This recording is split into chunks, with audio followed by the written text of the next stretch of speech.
ഇനി നമ്മൾ പഠിക്കാൻ പോകുന്നത് തിയറി ഓഫ് ഡിസ്ലൊക്കേഷൻസ് ആണ്. നമ്മൾ നേരത്തെ ഡിഫക്ട്സ് പല രീതിയിൽ പഠിച്ചു.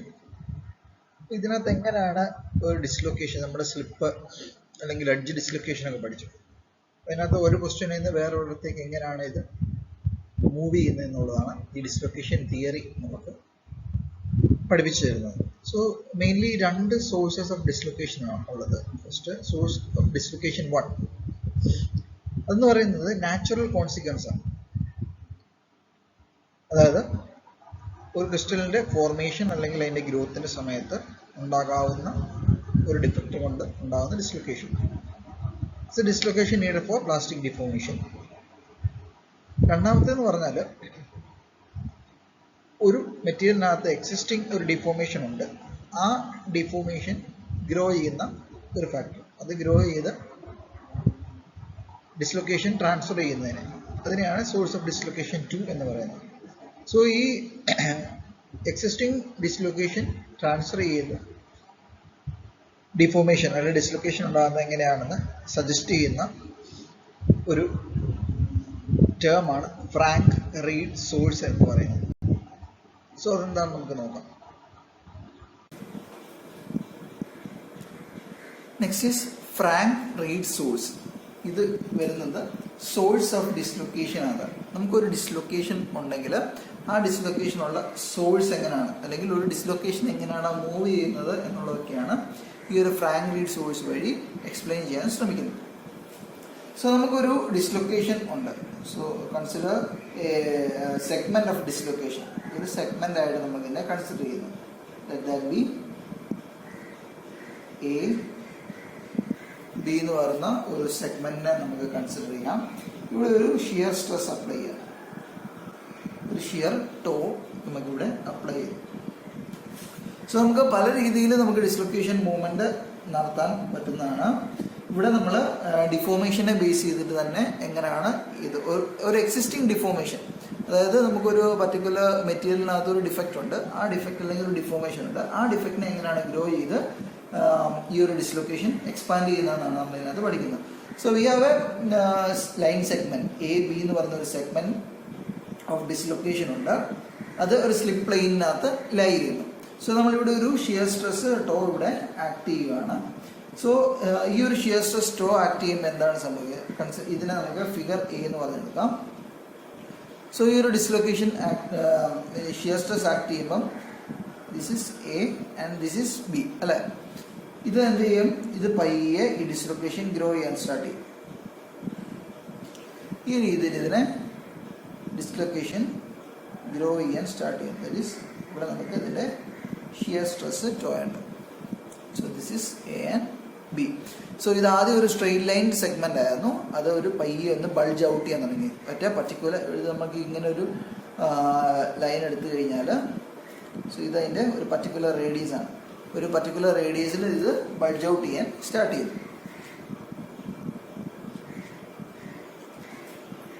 സോ ഇതിന് നമുക്ക് ബി എന്ന് പറഞ്ഞ് എടുക്കാം. ഇനി എന്ത് സംഭവിക്കും? അടുത്ത സ്റ്റെപ്പിൽ നമ്മൾ ഇതിനെ വീണ്ടും ഷിയർ സ്ട്രെസ് അപ്ലൈ ചെയ്യുമ്പോൾ ഇതെന്താ സംഭവിക്കുന്നത്? നമുക്കിവിടെ എ ബി ഉണ്ട്. ഈ ടിപ്പ് ഇവിടെ നേരെ സ്ട്രെയിറ്റ് ആയിട്ടാണ് പോയിക്കൊണ്ടിരുന്നത്. പക്ഷെ ഇവിടെ എന്ത് സംഭവിക്കും? ഒരു ചെറിയൊരു ബെൻഡ് ഇവിടെ ഫോം ചെയ്യും.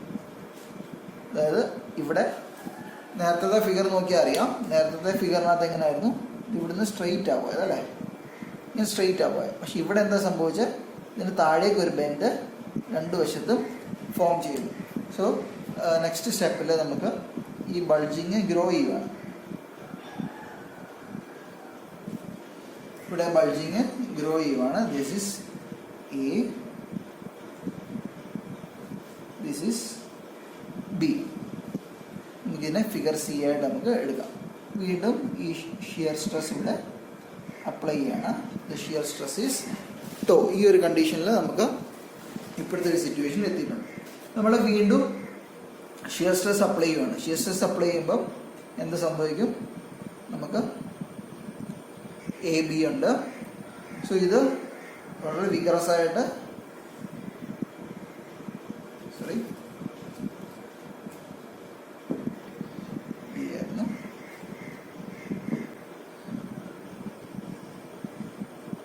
ഈ രീതിയിൽ ഇത് ഗ്രോ ചെയ്യുന്നു. So this is A B. നേരത്തെ ഫിഗറുമായിട്ടൊന്ന് കമ്പയർ ചെയ്ത് ഇവിടെ ഒരു ചെറിയൊരു ബെൻഡ് മാത്രമേ ഉള്ളായിരുന്നു രണ്ട് സൈഡിലും. പക്ഷെ ഇവിടെ നോക്കി ഈ ബെൻഡ് വളരെ വിഗറസ് ആയിട്ട് ഇത് ഗ്രോ ചെയ്തു അല്ലേ, വളരെ വിഗറസ് ആയിട്ട്. ഒന്നുകൂടെ വരച്ച് കാണിക്കാം. ഇങ്ങനെ ഇരുന്ന് എ ആൻഡ് ബി ആണ്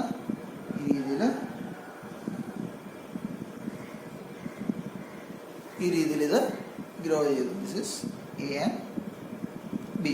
ഇതും ഇതുമായിട്ട് കമ്പയർ ചെയ്ത് കഴിഞ്ഞാൽ നമുക്ക് ഇതിനകത്ത് ഉണ്ടായിരിക്കുന്ന വ്യത്യാസം കാണാം. സോ ഇങ്ങനെ ഫോം ചെയ്ത് കഴിയുമ്പോൾ നമുക്കറിയാം ഇത് നേരെ ഇവിടെ ഫസ്റ്റ് സ്ട്രെയിറ്റ് ആയിരുന്നു, ഇവിടെ കുറച്ച് ബെൻഡുണ്ടായി, ഇത് നല്ല രീതിയിൽ ഇതിനകത്ത് ബെൻഡുണ്ടായി. സോ എന്ത് സംഭവിക്കും, നമുക്കിവിടെ സ്റ്റിൽ ഇവിടെ നമുക്കൊരു ഷിയർ സ്ട്രെസ് ടോ ഉണ്ട് അല്ലേ. ഇവിടെ നമുക്കിവിടെ ഈ ഒരു ഷിയർ സ്ട്രെസ് ആക്ട് ചെയ്തുകൊണ്ടിരിക്കുകയാണ്. ഈ ഒരു കണ്ടീഷനിൽ ഈ ഒരു എൻഡിൽ ഇവിടെ നമുക്ക് അടുത്ത ഒരു സ്ട്രെസ് ഫോം ചെയ്യും. സോ ഇതിനെ നമുക്ക് എം ആൻഡ് എൻ ആയിട്ട് എടുക്കാം. So this is figure number D. So ഇവിടെ എന്താ സംഭവിച്ചത്, ഈ ഒരു ലൂപ്പ് വളരെ വിഗ്രസ് ആയിട്ട് ഗ്രോ ചെയ്യുന്നു. ആ റേഡിയസ് വളരെ ഇതായിട്ട് ഗ്രോ ചെയ്തിട്ട് നമുക്ക് പുതിയൊരു ഷിയർ എം ആൻഡ് എൻ ഇവിടെ നമുക്ക് ഗ്രോ ചെയ്യുന്നു. ഇനി ഇത് നമ്മൾ വീണ്ടും ഷിയർ സ്ട്രെസ് അപ്ലൈ ചെയ്തുകൊണ്ടിരിക്കുക. ഈ ഷിയർ സ്ട്രെസ് അപ്ലൈ ചെയ്യുമ്പം ഇവിടുന്ന് ഇങ്ങോട്ടുമാണ് ഈ ഒരു എം ആൻഡ് എൻ എന്ന് പറയുന്ന പുതിയ ഒരു ഷിയർ ഫോം ചെയ്തിരിക്കുന്നത്. അപ്പോൾ എന്ത് സംഭവിക്കും, ഇതിനെ ഇങ്ങോട്ടും തമ്മിൽ ഇത് ജോയിൻ ചെയ്യാൻ ശ്രമിക്കും. സോ ഈ ഒരു curve that will complete like this.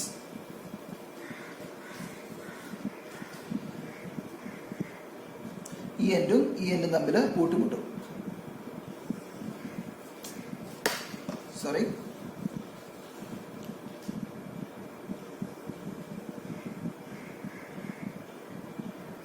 ഈ രീതിയിൽ ഇത് ജോയിൻ ആവും. പിന്നെന്താ സംഭവിക്കുന്നത്, ഇവിടെ ഒരു new point P and Q എന്ന് പറയുന്ന ഒരു ന്യൂ പോയിന്റ് ഇവിടെ ഫോം ചെയ്യും, പി ആൻഡ് ക്യൂ. സോ ഇവിടെ വീണ്ടും ഈ ഒരു ഷിയർ സ്ട്രെസ്, നമ്മൾ നേരത്തെ ഇവിടെ ഉണ്ടായ അതേ ഷിയർ സ്ട്രെസ് വീണ്ടും ഇവിടെ ഫോം ചെയ്യാൻ സ്റ്റാർട്ട് ചെയ്യുന്നു. So that is tau and tau. അപ്പോൾ ഈ ലൂപ്പ് വീണ്ടും ഇപ്പം ഇതെന്ന് പറയുന്നത് ഈ ഒരു സ്റ്റേറ്റിലാണ് നിൽക്കുന്നത്. ഇതെന്ത് സംഭവിക്കും, ഇത് വീണ്ടും അടുത്ത സ്റ്റേജിലേക്ക് വരുന്നു, അടുത്ത സ്റ്റേജിൽ വീണ്ടും ഇതുപോലെ അടുത്ത ലൂപ്പ് ഫോം ചെയ്യും.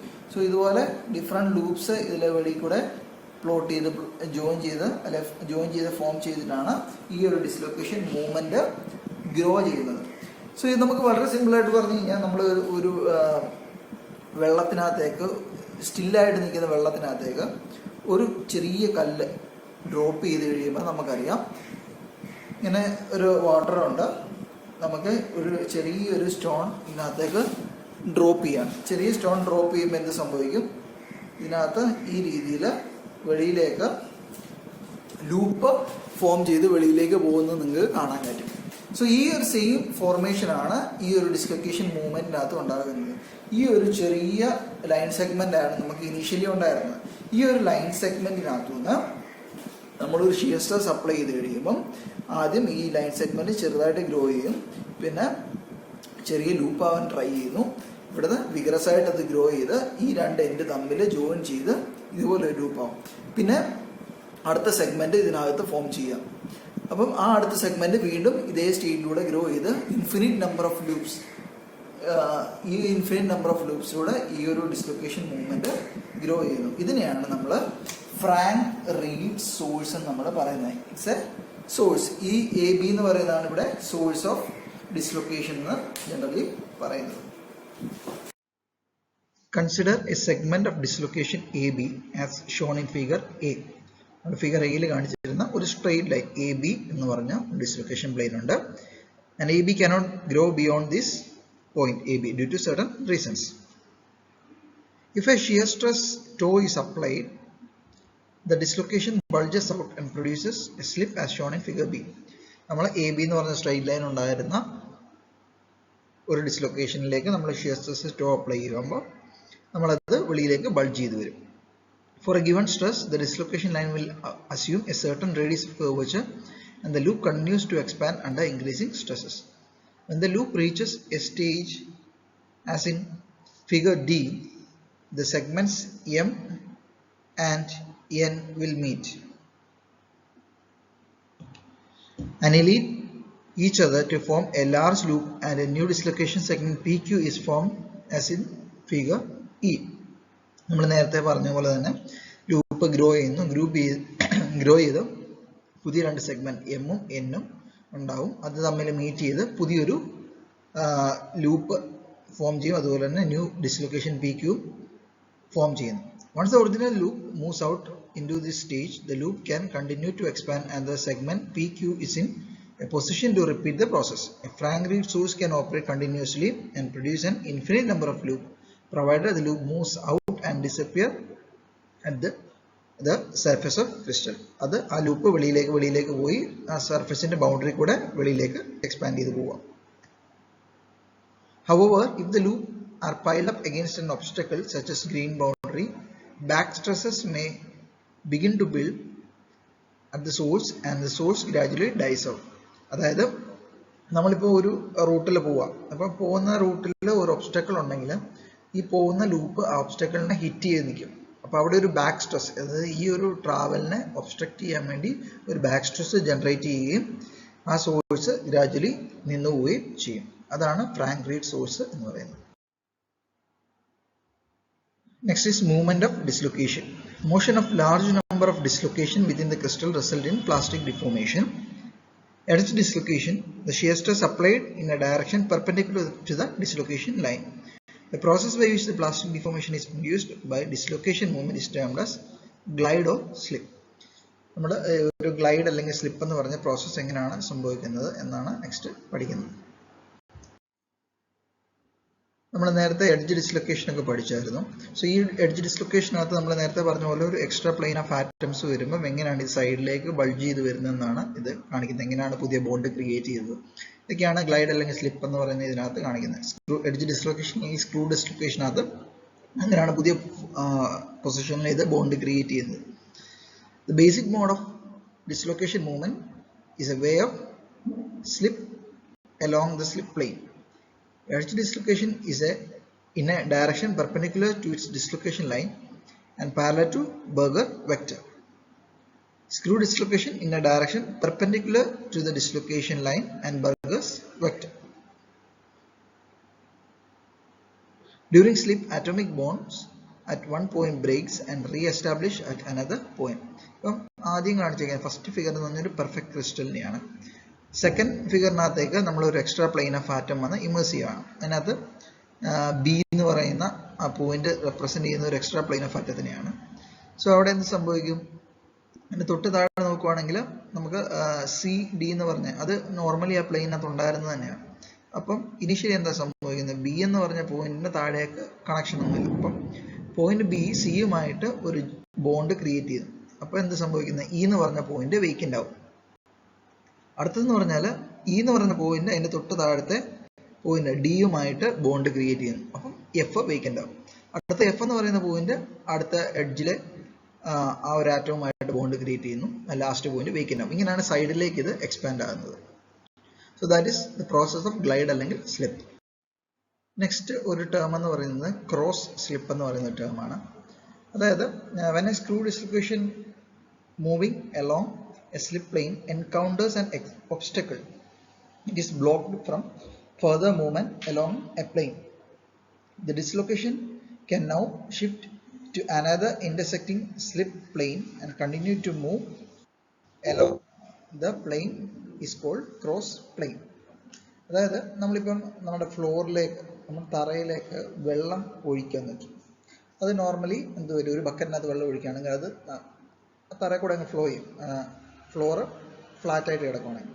സപ്പോസ് അവിടെ ഒരു ഒബ്സ്റ്റക്കിൾ ഉണ്ട്, അതായത് ഒരു പടി ഉണ്ടെന്ന് വെച്ചു. പടി വെച്ച് ഹൈറ്റിൽ സെക്കൻഡ് ഫ്ലോർ 2 തട്ടായിട്ട് കിടക്കുക. അപ്പോൾ എന്ത് സംഭവിക്കും? ഒഴുകുന്ന വെള്ളം അടുത്ത തട്ടിലേക്ക് കയറി പിന്നെ കണ്ടിന്യൂ ചെയ്യത്തുള്ളൂ. സെയിം പ്രോസസ്സാണ് നമുക്കിവിടെ ഒരു ഡിസ്ലൊക്കേഷൻ മൂവ്മെന്റ് നടക്കുമ്പോൾ, Frank-Reed സോഴ്സിനകത്തെ പോലെ ഒരു ഡിസ്ലൊക്കേഷൻ മൂവ്മെന്റ് നടക്കുമ്പോൾ ഒരു ഒബ്സ്റ്റക്കിൾ ഉണ്ടെങ്കിൽ ഈ ഒബ്സ്റ്റക്കിൾ നോർമൽ സ്ലിപ്പ് ലൈനിൽ നിന്ന് നെക്സ്റ്റ് സ്ലിപ്പ് ലൈനിലേക്ക് ട്രാൻസ്ഫർ ചെയ്ത് ആ സ്ലിപ്പ് ലൈനിൽ കൂടെ മൂവ്മെൻറ്റ് കണ്ടിന്യൂ ചെയ്യാൻ ട്രൈ ചെയ്യും. അതിനെയാണ് ക്രോസ് പ്ലെയിൻ അല്ലെങ്കിൽ ക്രോസ് സ്ലിപ്പ് എന്ന് പറയുന്നത്. നെക്സ്റ്റ് ഒരു ഫാക്ടറാണ് ഡിസ്ലൊക്കേഷൻ ക്ലൈം. അതായത് എഡ്ജ് ഡിസ്ലൊക്കേഷൻ അത് നമ്മൾ ഒരു extra plane of atom insert ചെയ്യുന്നുണ്ട്. നമുക്ക് റൈറ്റ് സൈഡ് നോക്കിയാൽ അറിയാം, നടുക്കത്തേതിനകത്ത് ഒരു എക്സ്ട്രാ പ്ലെയിൻ ഓഫ് അതിന് ഫുൾ ലെവൽ ഓഫ് ആറ്റംസ് ഇല്ല.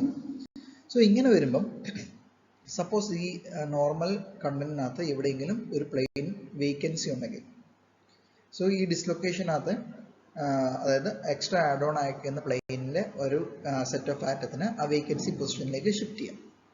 അല്ലാന്നുണ്ടെങ്കിൽ വേണമെങ്കിൽ ഡിസ്ലൊക്കേഷൻ അല്ലെ എക്സ്ട്രാ പ്ലെയിൻ ഓഫ് ആറ്റത്തിലേക്ക് നോർമൽ ആറ്റത്തിന് ഷിഫ്റ്റ് ചെയ്ത് മാറാം.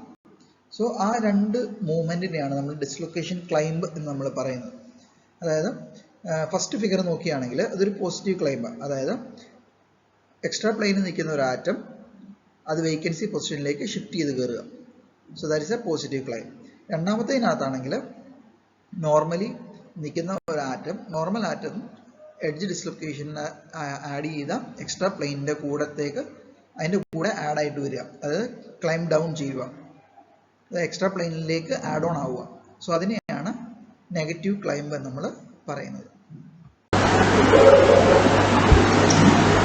അടുത്ത് നമ്മൾ പഠിക്കാൻ പോകുന്നത് ജോക്സ് ആൻഡ് കിങ്സ് ആണ്. സോ ഇതിനകത്ത് നമുക്കൊരു എഡ്ജ് ഡിസ്ലൊക്കേഷൻ ഉള്ള ഒരു ക്യൂബിക് ക്രിസ്റ്റൽ ഉണ്ട്. ഇതിനകത്ത് കൺസിഡർ ഒരു ഡിസ്ലൊക്കേഷൻ, അതിൻ്റെ ബർഗേഴ്സ് വെക്ടർ B1 ആണ് ഞാനിപ്പോൾ ഇവിടെ മാർക്ക് ചെയ്തേക്കുന്നത്. ഒരു ബർഗേഴ്സ് വെക്ടർ B1 ഉള്ള ഒരു ഡിസ്ലൊക്കേഷൻ ലൈൻ ഉണ്ട്. ആ ലൈനാണ് AB എന്നുള്ള ഈ ഒരു ലൈൻ. സോ ഈ ഒരു AB എന്നുള്ള ലൈന് ഇത് സ്ലിപ്പ് ചെയ്യുന്ന സ്ലിപ്പ് പ്ലെയിൻ എന്ന് പറയുന്നത് PQRS. ഈ ഒരു സ്ലിപ്പ് പ്ലെയിനിൽ കൂടെയാണ് ഈ AB എന്ന് പറയുന്ന ഈ ഒരു ലൈൻ ഡിസ്ലൊക്കേഷൻ ലൈന്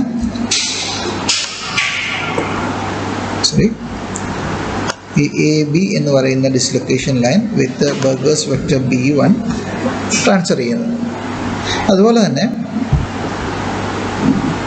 നമുക്ക് മറ്റൊരു ബർഗേഴ്സ് വെക്ടർ ഉണ്ട്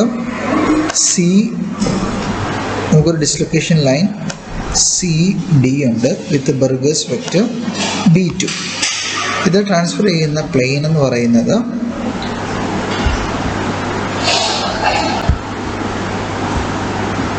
WXYZ എന്ന പ്ലെയിനിൽ കൂടെയാണ് ഇത് ട്രാൻസ്ഫർ ചെയ്യുന്നത്. സോ നമുക്ക് രണ്ട് ഡിസ്ലൊക്കേഷൻ ലൈൻ ഉണ്ട്, ABയും ഉണ്ട് CD ഉണ്ട്.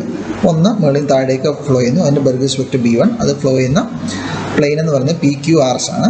അതുപോലെ തന്നെ രണ്ടാമത്തെ CD എന്ന് പറയുന്ന ലൈനുണ്ട്, അത് WXYZ എന്ന് പറയുന്ന പ്ലെയിനിൽ കൂടെ ട്രാൻസ്ഫർ ചെയ്യുന്നു. സോ ഞാൻ ഇതിൻ്റെ ഈ ക്യൂബിക് സെല്ല് മാറ്റിയിട്ട് സെപ്പറേറ്റ് അതിനെ മാർക്ക് ചെയ്തേക്കുവാണ്. ഇതാണ് PQRS എന്നുള്ള പ്ലെയിനിൽ കൂടെ പോകുന്നത് AB എന്ന് പറയുന്നത് ബർഗേഴ്സ് വെക്ടർ വിത്ത് B1. മറ്റേത് WXYZ ഈ ഒരു പ്ലെയിനിൽ കൂടെ ട്രാൻസ്ഫർ ചെയ്യുന്ന CD എന്ന് പറയുന്ന dislocation with Burgers vector B2. ഇത്രയാണ് നമ്മൾ ഇതിൻ്റെ ബേസിക് കൺസെപ്റ്റ് എന്ന് പറയുന്നത്. ഇത്ര മനസ്സിലായി എന്ന് ഞാൻ വിചാരിക്കുന്നു.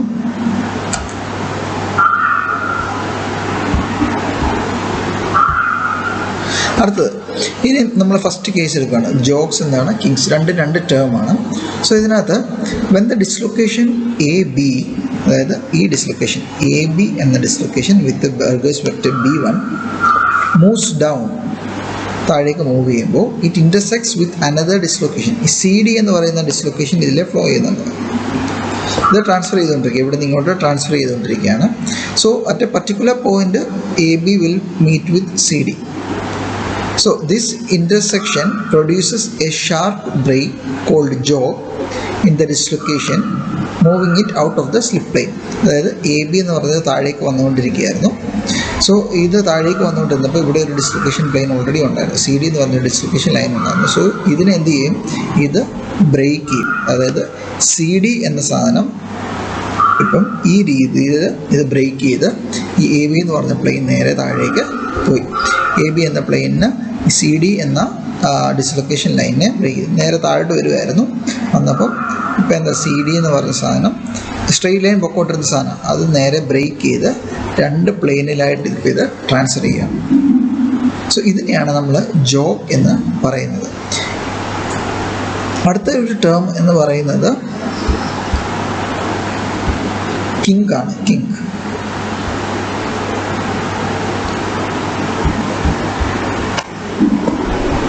സോ കിങ്കിനകത്ത് എന്താ സംഭവിക്കുന്നത്? കിങ്കിനകത്ത് സിമിലർ പ്രൊസീജിയർ തന്നെയാണ്. ഇതിനകത്ത് നമുക്ക് സി ഡി ഇതിൻ്റെ നേരെ ഓപ്പോസിറ്റാണ്.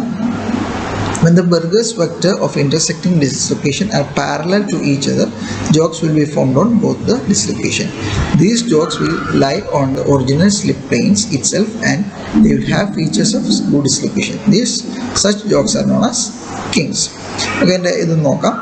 Now consider the edge location EF, edge dislocation EF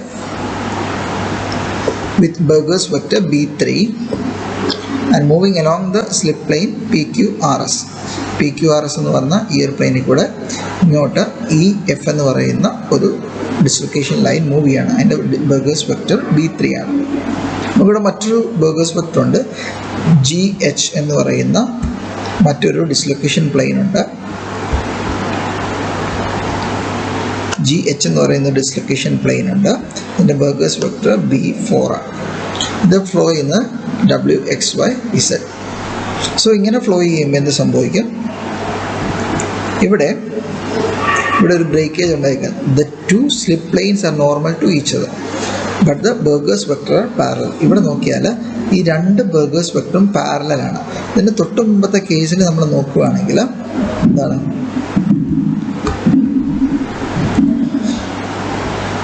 ഇത് ഈ ബർഗേഴ്സ് വെക്ടർ B2 എന്ന് പറയുന്ന ബർഗേഴ്സ് വെക്ടർ ഈ ഡയറക്ഷനിലും B1 എന്ന് പറയുന്നത് താഴേക്ക് വരുന്നു. So one is normal to another. പക്ഷേ ഈ കേസിൽ എന്താണ്? ഈ ഒരു കേസിനകത്താണെങ്കിൽ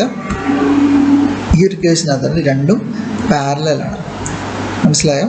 ഇവിടെ B3യും B4ഉം രണ്ടും പാരലൽ മൂവ്മെൻറ്റ്.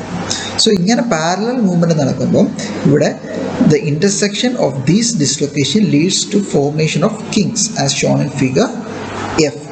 അതായത് ഇവിടെ നോക്കിയ ഡിസ്ലൊക്കേഷൻ GH എന്ന് പറഞ്ഞത് എങ്ങനെയാണ് ബ്രേക്കേജ് ആയത്? GH എന്ന് പറയുന്നത് ഇങ്ങനെ ബ്രേക്കേജ് ആയി. അതുപോലെ തന്നെ ഈ F എന്ന് പറയുന്നത് ഇങ്ങനെയും ബ്രേക്കേജായി. അത് രണ്ട് ഡിസ്ലൊക്കേഷൻ ലൈനിലും പ്ലെയിൻ ഷിഫ്റ്റിങ് ഇവിടെ ഉണ്ടായിട്ടുണ്ട്. സോ ഇങ്ങനെയുള്ളതിനെയാണ് കിങ്സ് എന്ന് പറയുന്നത്. ജോക്സ് എന്ന് പറയുന്നത് ഒരു ഡിസ്ലൊക്കേഷൻ ലൈനിൽ മാത്രം ഒരു മൂവ്മെൻറ്റ് ചേഞ്ച് ഉണ്ടാവുക. ഇവിടെയാണെങ്കിൽ രണ്ടെണ്ണത്തിനകത്തും ചേഞ്ച് ഉണ്ടാവുക. ജോക്സിനകത്ത് രണ്ട് ഡിസ്ലൊക്കേഷനും one is normal to another. ഇവിടെ രണ്ട് ബർഗേഴ്സ് വെക്ടറും they are parallel to each other. ഇതാണ് ഇതിനകത്ത് മേജർ ഡിഫറൻസ് എന്ന് പറയുന്നത്.